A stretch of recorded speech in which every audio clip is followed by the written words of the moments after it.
students, welcome to my channel ECH Education. Today I am going to explain class 5 EVS chapter 15 Map and Mapping. So let's start. Globe. Astronauts say that the earth looks wonderful from space. Astronaut बोलते हैं कि space से अर्थ बड़ी अच्छी दिखती है, सुंदर दिखती है. From there is looks like a blue coloured ball. वहां से वो एक ब्लू कलर की बॉल जैसी दिखाई देती है. We can use a globe to see the shape of earth without going into space. A globe is thus a model of the earth. आपको जैसे कि पता है कि ग्लोब जो है वो हमारा मॉडल है अर्थ का, और हम इसे बड़ी आसानी से बिना स्पेस में जाए देख सकते हैं. On a globe, we can see the distribution of land and water on Earth's surface and can identify the location of different countries and oceans. Globe में हम डिस्ट्रीब्यूशन देख सकते हैं, कहाँ पर लैंड है, कहाँ पर वाटर है अर्थ के सरफेस के ऊपर, और हम उस लोकेशन में डिफरेंट कंट्री और ओशंस को भी देख सकते हैं. It also help us to understand the rotational movement of earth and its effects. हम इसको बड़ी आसानी से समझ सकते हैं कि उसके रोटेशनल मूवमेंट अर्थ के और उसके इफेक्ट कैसे हैं. As we can turn a globe on its axis, और उसके एक्सिस पे हम ग्लोब को टर्न कर कर भी पूरी चीज़ें फाइंड आउट कर सकते हैं. However, a globe is not big enough to show us the minute detail of the earth like the location of a city. हालांकि ग्लोब में पूरी इंफॉर्मेशन या फिर पूरी चीज़ें हम इनफ तरीके से शो नहीं कर सकते, क्योंकि उसमें छोटी छोटी डिटेल्स जो चाहिए रहती हैं वो नहीं होती. बट हम उसको पूरे चीज़ों को बकायदा उसके अंदर इंफॉर्मेशन ले सकते हैं. Moreover it is also difficult to carry a globe from one place to another.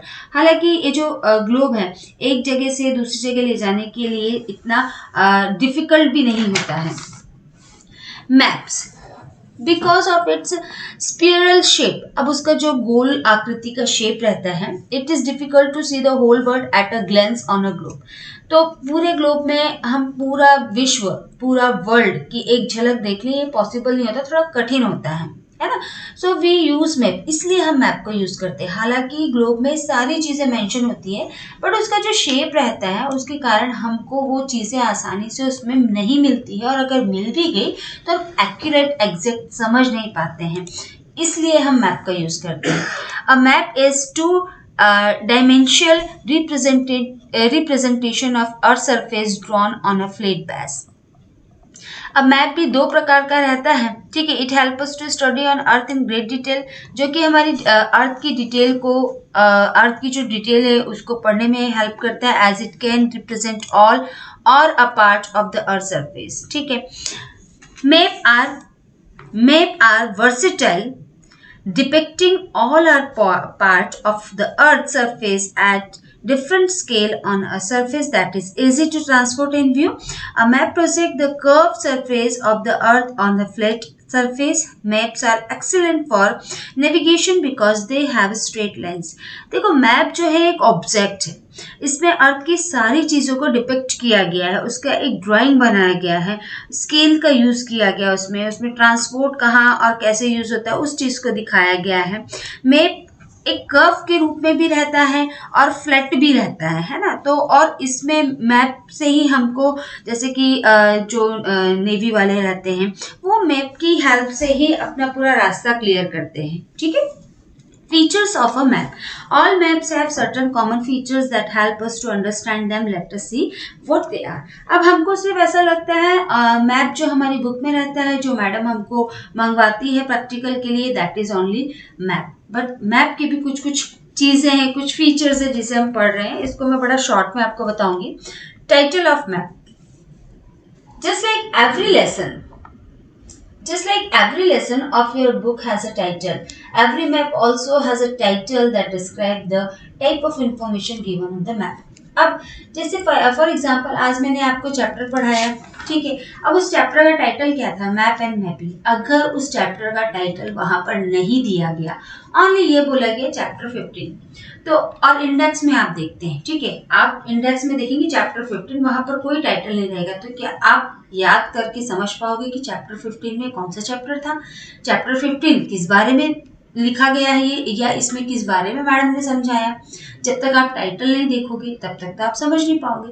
इसीलिए मैप के ऊपर एक टाइटल होता है, जैसे कि आपकी बुक में होता है। Okay, scale of a map, the scale of map is the ratio of the distance between two place on the map and the corresponding distance between the same point on the ground. A map can not be made without a scale. एक map में हम जब बनाते हैं map को तो बिना scale की हेल्प से उसको नहीं बना सकते, क्योंकि इसमें जो डिस्टेंस रहता है, प्लेसेस का डिस्टेंस है, वो स्केल की हेल्प के थ्रू ही बनता है। जैसे कि एक एग्जांपल में भी आप पढ़ सकते हैं कि उसमें क्या डिस्टेंस दिया हुआ है।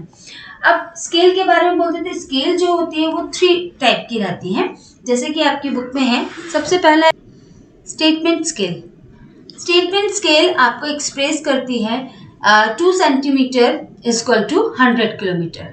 Graphical scale, it is drawn according to the statement of scale. It is also known as linear scale. ये क्वेश्चन का आंसर भी आएगा, ग्राफिकल स्केल के अंदर किस चीज का कौन सी स्केल और यूज होती है, लीनियर स्केल। ओके, नेक्स्ट है आपका रिप्रेजेंटेटिव फ्रैक्शन। रिप्रेजेंटेटिव फ्रैक्शन, इसका भी आपका भी एक क्वेश्चन का आंसर आने वाला है।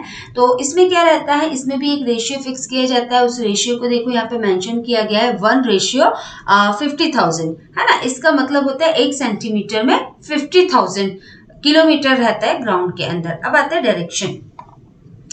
Direction is an important component of map study. There are 4 cardinal direction. अब देखो डायरेक्शन तो बड़ा इजी है कि 4 प्रकार का डायरेक्शन रहता है, जैसे आपके पिक्चर्स में दिया हुआ है। आप उसको एक बार अच्छे से देखिए। ऊपर की तरफ होता है नॉर्थ, आप उसको ऐसे याद कीजिएगा, एन मीन्स नॉर्थ, और ऊपर होता है ठंडा इलाका, ऐसे याद करिए ट्रिक से।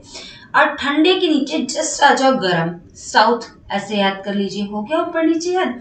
अब इस साइड का बच्चे हमेशा गलत करते हैं W और E में, तो आप इसको ऐसे याद करो WEV। V की स्पेलिंग सबको पता है। तो जब आप अपना ये इस प्रकार का डायरेक्शन शो ऑफ करेंगे तो वहां पर WE, तो W से हो जाएगा वेस्ट और E से हो जाएगा ईस्ट। तो ये हो गया आपका many maps have an arrow pointing to the top with N written above it. This arrow is called the north line. It tells us that the top part of the map represent the north, the bottom part represent the south, and the right represent east and left represent west. तो I think आपको ये समझ में आ गया होगा। The direction located midway between any two cardinal direction like north east. अब देखो north और ईस्ट के बीच में आप देखिए पिक्चर में NE लिखा है, तो अगर कोई मतलब आपका जो डायरेक्शन लोकेट हो रहा है नॉर्थ और ईस्ट के बीच में, तो उसको बोलेंगे नॉर्थ ईस्ट। अगर साउथ ईस्ट के बीच में होगा तो बोलेंगे SE साउथ ईस्ट। अगर साउथ वेस्ट के बीच में होगा तो आप बोलेंगे SW साउथ वेस्ट। और यदि वेस्ट और नॉर्थ के बीच में हो रहा होगा तो उसको बोलेंगे नॉर्थ वेस्ट। तो ये वाला डायरेक्शन का जो पिक्चर है आपको आई थिंक समझ में आ गया होगा।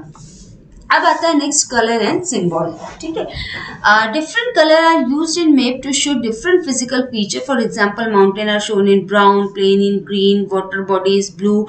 Beside this map us various sign and symbol to give information. These are called conventional sign and symbol which are internationally recognized.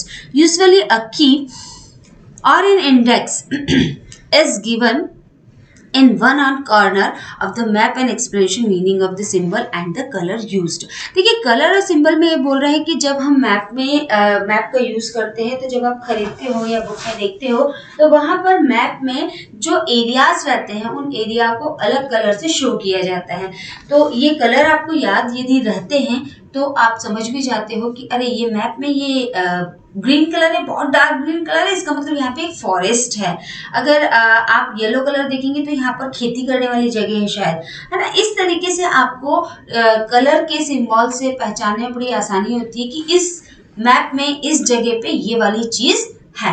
तो नीचे ये जो इंडेक्स दे रखा है की और इंडेक्स जिसे बोला जाता है, ये क्वेश्चन का आंसर भी है। तो ये नीचे जो टेबल दे रखी है, ये टेबल आप घर में अच्छे से पढ़िए, आपको समझ में आ जाएगा कि यदि ऐसा सिंबल दिख रहा है तो ये होना चाहिए और ऐसा कलर दिख रहा है तो ये होना चाहिए। ठीक है, तो अब आता है टाइप ऑफ मैप।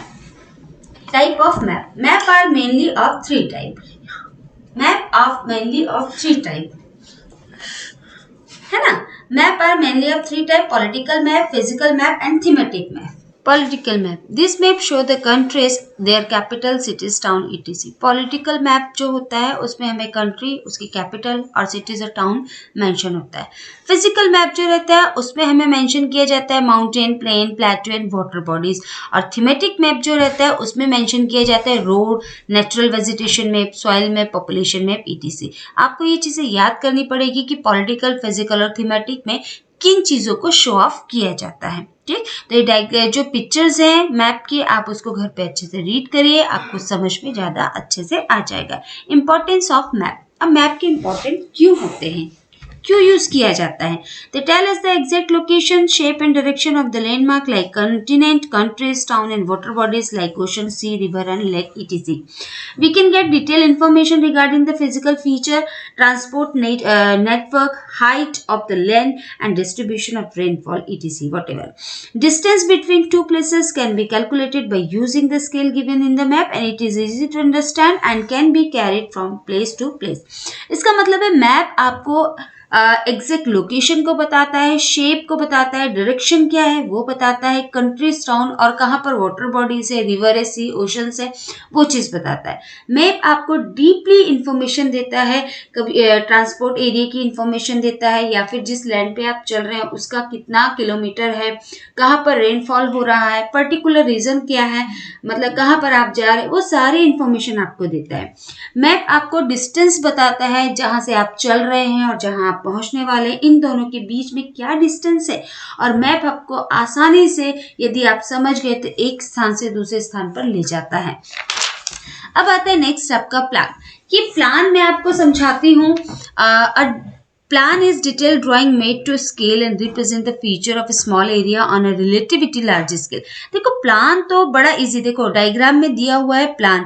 प्लान क्या रहता है, आपको डिटेल इन्फॉर्मेशन देता है, एक ड्राइंग रहती है जिसे आप बनाते हैं स्केल की हेल्प से, दैट इज कॉल्ड प्लान. ठीक, तो ये जो दिया हुआ है आपके बॉक्स में, स्केल की हेल्प से प्लान बनाया हुआ है. आप घर में भी अपना एक ऐसा ही कुछ प्लान बनाने की कोशिश कीजिए स्केल की हेल्प से. जैसे इसमें लिखा हुआ है 1 centimetre is equal to 50 metre. इस तरीके से आप उस चीज को अरेंज करके देखिए. अब लास्ट आता है आपका स्केच.